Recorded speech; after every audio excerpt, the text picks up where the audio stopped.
Hi friends, ఈరోజు అయితే కోయిట్లో వర్షం పడుతుంది.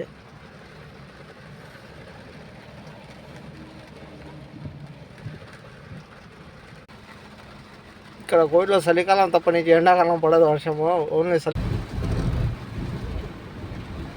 కోయిట్లో వర్షం చూడాలంటే చలికాలమే, ఎండాకాలం చూడలేము.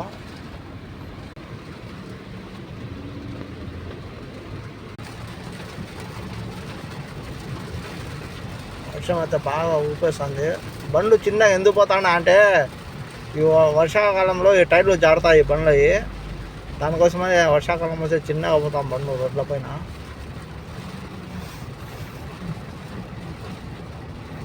స్కూల్ కాడికి పోతాడా ఇప్పుడు పిల్లల్ని పిలుచుకొని వచ్చేదానికి. వర్షం అయితే తగ్గింది ఇప్పుడైతే లైట్గా పడుతుంది.